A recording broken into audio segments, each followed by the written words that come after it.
bound inside my mouth and pulled my cheek away from the inside of my gum. Shoulder on the guy's jaw, knocked him clean out. He stood over him and he went like that. Yeah. I will whack you when I'm looking at you and I'll see what you do about it. Hello and welcome to Hits Different with our amazing friends at Thatcher's. You might be wondering, where are we? Well, where are we, Dan? Let me tell you, we're at the Thatcher's farm. What a wonderful establishment. What a gaff. And we're joined by the one, the only David Flatman. Yes, Flats. Wow. That's a big guest, isn't it? A big guest. We've been working a long time to get this guy on here, and we got him. Well, you asked me one text and I said yes. Yes, it wasn't that hard. It's just gone. We are going to be asking you the tier list, Rugby'S regulators, the hardest men over the past 20 years. We've got 12. There's going to be more, but we're going to offer you 12, and we'd like you to rank them, please. Okay. You know how it works. You watch every week. Yeah, I know. You haven't explained it to me, lads. You never miss one. You never big miss one, have you? 125 kegs. Yeah, really big. Okay, and if there's someone who's not on the list, I might ask why they're not on the list. I can do it. Give us a couple of examples of who should have been an A, maybe. That sort of thing. And none of us three's on it because it'd be embarrassing. Yeah. I think it's fair to say we're not making it for that reason. Yeah, for that reason only. Okay. Do you want to lead off, please? Yeah, I'll lead off. Right, the first one, Flats, is Sebastian Chabal. Sebastian Chabal, as a regulator, sort of enforcer type, when he played, we used to play against him and we used to say, this is a guy who rests between exceptional moments, right? So he'll have a moment where he blasts everyone to pieces and then you won't see him for 5 or 10 minutes. So what I'm going to say is, when he was enforcing and regulating, he was a nightmare because he was just more powerful and harder than kind of everyone else. So if he wanted to knock you into next week, he just did, whether he had the ball or not. So far, he's our best one. So does he go to A? Do I put him to A? Well, is that a cop-out, though? Like, do you want to... Do you see him as an A? Do you see him as no, an A? I don't see him as an A. I'd put him in where you think. If you don't think he's hard, then if you don't think I think he's hard. Tell him. I was worried about how good he was rather than him chilling me. Yeah. Do you remember there was times I was, when he was at his peak, I was a Sale fan, and he just spent time just sat down behind the line, wasn't he, for a while? Yeah, you tackle him, and sometimes there were these great sat pictures. There for minutes. We had this brilliant video meeting where he'd been tackled and the ball had gone away, and he was like sitting on the floor, leaning up on one hand, and he had this beautiful long hair, and obviously he's French. And the analyst at the club paused the video and he said, "Paint me like one of your French girls." And it was just like, he's just on the floor like that, chilling out before he gets up. You're like, amazing. No interest. And he got up and battered somebody. So, next man, Paul O'Connell. Yeah. What is that? Yeah. Understated tough, do you reckon? Yeah, fair to say? I don't even, understated in that he's not gobbing off and trying to look hard all the time.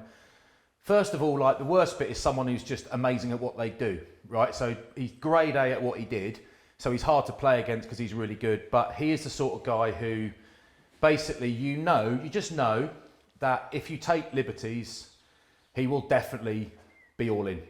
He'll definitely be all in swinging, and he's quite good at it. So very big, very aggressive, not the sort of guy to do something unnecessary, not a cheap shot. Wasn't cheap. Not cheap. Never cheap. Just hard. But good at it. Yeah. Very good. He's a B. He's a B. Well, so far, I can swap him round, right? You can. Because I'm going to see some of these guys at some point. Not going to be on the list. That's a problem, No, they'll be watching. Yeah. Sebastian Vahamahina. Do you ever come across this guy? Yeah, I'd go with massive unit, really physical. The thing you'd worry about is how good he is, and just boring stuff like scrummaging, disrupting mauls. Otherwise, wouldn't be what I'd call a violent threat. Yeah, I think that's a fair assessment. Is that all right? Yeah, I think that's a very fair assessment. Okay. Yeah, is he going on? Where's he? Stick him in D, and this is, you got to remember what so far, what we're ranking. Yeah. So I can put more than one. Yeah, I'm joking. Remember, now this man is different. Again, he falls into a slightly different category. Jacques Berger. Yeah. Toughness personified. Again, the thing about Jacques Berger was not that he's gonna. There's no violence. It's not violence in there. There is, but it's legal, controlled violence. The thing about Jacques was, he was like Brad Barrett in that you would have a plan, and Brad Barrett would just completely, with his defence and physicality, would completely destroy your plan. Not on his own, but almost on his own. He would just shut your plan down because he was clever and physical. Jacques was obviously further towards the ball, so had a bit less to think about. But there was during the period Jack was playing, there was no one who ended attacking plans quite like Jack Berger. But yeah, very, very hard to play against because for half the game he hasn't got the ball, and when he hasn't got the ball, he's a very, very dangerous guy. But in terms of the actual threat, sort of the regulator piece, I just used to try and avoid carrying the ball, so it's actually made it quite easy. Unlike to get hit by Jack Berger. So I would say very, very good tackler, but in terms of a sort of a, is someone, if you're taking liberties, who's the guy that's going to knee drop you? I'd say he was more legal than illegal. So I'll go there. Yeah, Nice. He was But amazing tackler. great hair. Yeah, amazing, yeah. Made He it did look 37 tackles down at Exeter. Do you remember we set that record? And about 25 of them Did were he? dominant hits. Yeah. Yeah, but he was a nightmare because he could have, if he got it right, he's a bit like Sam Underhill in a sense. If he got it right, you're screwed. But even when he didn't get it right and just it was off the cuff and it was a split second, the last thing, he somehow had so much power in his top third that he's a nightmare, mate. Still hurt. Right, I play with this guy, Chris Halafia. Yeah. Yeah. Smart. We found one. Yeah. Everything, mate. Everything. I saw. I think he's got the most red cards in Premiership history. Yeah, but Just that's for context, yeah, but which isn't cool. It's not cool, Chris. it is. When you played against Irish, we used to say two things in the forward pack. How do we stop Steph Armitage basically losing us the game and winning them the game on his own? Chrissy, when he played for Irish, I saw Mike Catt, who was coaching Irish, and I said, we were playing him that week, and I said, is Big Chrissy playing? And he said, oh, he's banned. I said, mate, he's always banned, that guy. He goes, yeah, but he's worth it. But when he's fit, he's worth every penny, mate, because there was... I mean, yeah, he would have been, if I had to name a name, he'd have been one of probably the three names I chose the last 20 years. Power, aggression, savage geezer, mate. We signed for Quins the same time 19 years ago. I remember him turn up. We played the Scarlets away, first game, me and him, and I was this young 19-year-old kid, didn't like tackling. First line out, went through it to the 12, Chris Halafia went out, shoulder on the guy's jaw, knocked him clean out. We were all like, oh, Chris, you can't do that. He stood over him and he went like that. Yeah. Can't condone it. No, I can't condone that, but I was like, wow, this is real rugby now. This is proper rugby. But in meetings, with Dean Richards, Dean let him do whatever he wanted because same, like, you know what you get out of him. He would sleep in every single team. He's now a policeman. Perfect. And I think he's enjoying the power that he can. Okay. So he slept in meetings and slept people on the field. Yeah. He hit me once in a game, and it was the biggest hit I ever received. And I got hit by Trevor Leota once off a back peel of a line out where you've got to draw the man. You're like, Trev got me. Chrissy hit me so hard that all I could think of was on the Monday getting into the meeting, getting to the analysis room and having a look at this hit. And I was like, this is going to be amazing. Honestly, you'd hardly notice it. It was like a glancing blow, and he hits the deck and bounces up like he's doing burpees and moves on. And I was like that, been hit by a car, and it wouldn't have been in his top 50 that season, mate. You wanted to be a highlight, didn't you? It's like I've been hit by a car, mate. It was unbelievable. Yeah. It's funny. It's as though you've seen the show before. Trevor Leota. Oh. Yeah. You got an anecdote about him? Yeah. I have, because I was in a burger joint. Other burger joints do exist, but they're not all called Burger King. But I was in Burger King in Richmond one night, and I went in there with Trev and a few of the other guys. Good spot. And I never saw anyone eat like Trev, mate. And it's like you're not allowed to. It's not BYO. You can't bring your own booze. But Trev, the night was over, but Trev had smuggled in a bottle of something just to wash his 5 whoppers down with, or whatever it was. But he could eat. Yeah, I mean, probably Chrissy's straight up there, but Trev, what I'd say is, if you ran into Trev, because he was so much more than just a big hitter, he's actually a class player, really good scrummager, so skillful, explosive on the ball, brilliant player. If you ran into Trev, he was at that point, even more than Jacques, even more than Chris Halafia, he was the last guy to run into in World Rugby, him and Jerry Collins. Like, Trev was really, really strong. But in terms of sort of that naked aggression, that sort of, Bristol Uncovered type stuff after dark, you're sort of like on the CCTV footage, sort of like Crime Watch. Trev was C to me, because what he did was big hits, but actually he'd help you up afterwards. So there wasn't that sort of venomous intent afterwards. Legend. Brad Thorne. Flats. Yeah. No violence, but Just hard. absolute machine. Just machine. Not a violent guy, but the All Black scrum being boring about it, it completely changed after he retired. Took him years to get back to where they are now.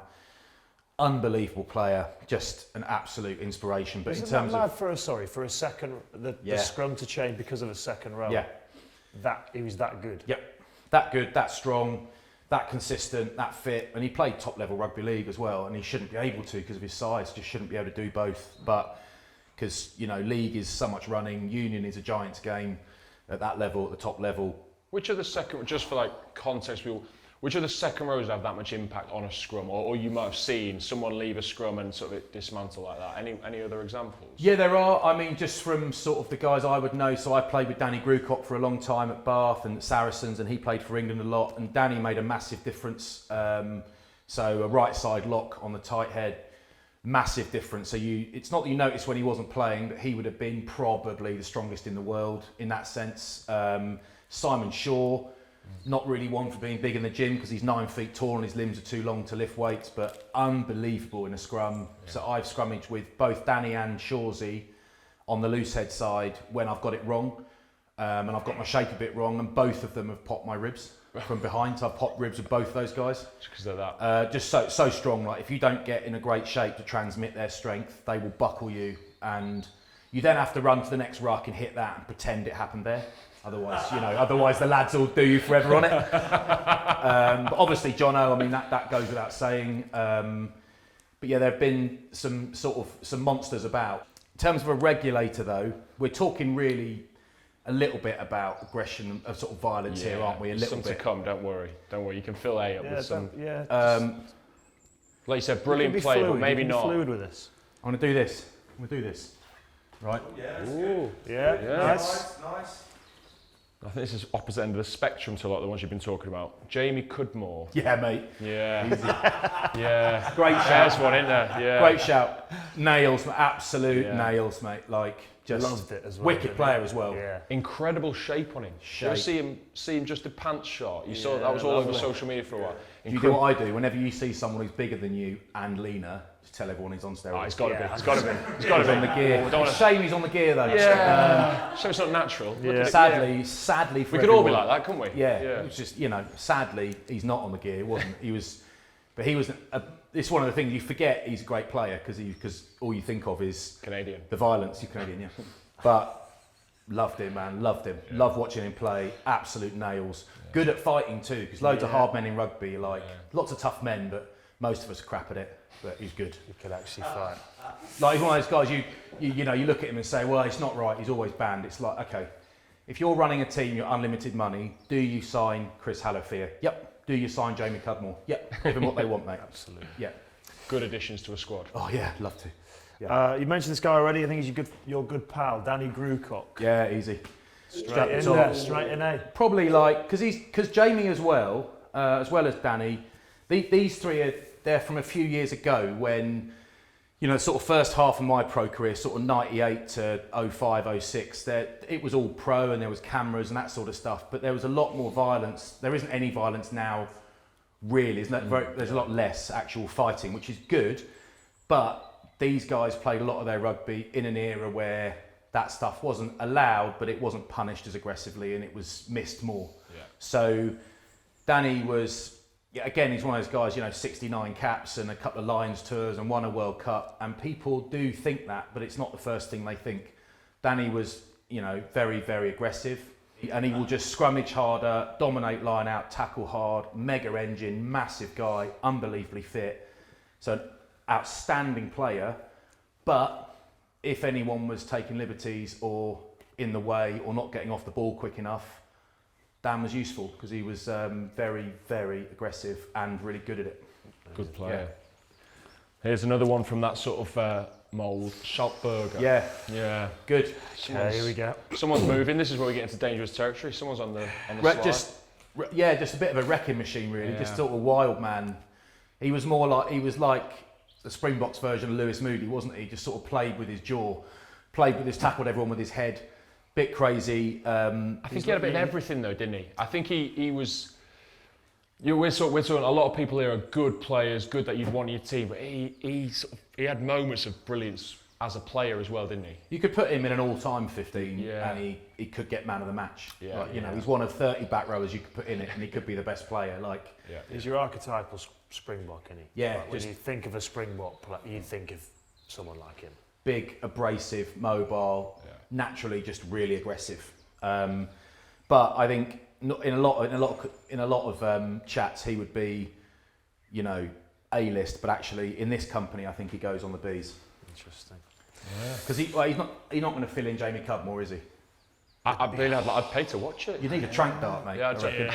yeah. Do you reckon? Yeah, That's the only way. yeah. Get him in the hammy with a trank gun. Okay, 2 left.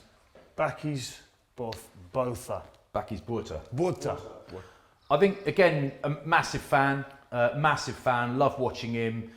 What I'd say is that I would, you know, who are any of us to take anything away from that legend, and I'm not, but he played in an era where the real violence was kind of gone.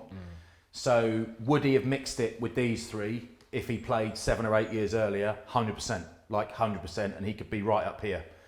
But actually, he didn't play in that era. So he played in the era where you could smash people and be super aggressive. And now the whole Imminent thing, who might be the best player in the world, like he's just immense player, an immense guy. All this sort of pushing and shoving and eyeballing. It's like, that's cool, but these lads were chilling people for real. They were getting down, like they were throwing them. They weren't eyeballing people like, whoa, look at it, whoa. And I'm sure Etzebeth and this guy would, you know, batter all three of us at once. Like it's just, they can't do that now, so we don't see them do it. And that's a good thing, although the memories are fun. So I would say top of the range for his era, probably the number one guy. Yeah. But if you're actually comparing him with people that, you know, got it done. And We just get a chance to see it, did we? no, he didn't get a chance. to see it. Had he been there, I reckon he would have been Yeah. number one, but he just played at a different time. Yeah. And again, one of those guys that as soon as you say his name, you say, oh yeah, head case or whatever, or mag, super aggressive. Yes, but what a player. Like massive, quick. Like Etzebeth now. Massive, quick, skillful, really abrasive, super aggressive. Love him, but it's just an era thing, really. I think this is a strange one to add into the end, but Alistair Strokosh. A stroker.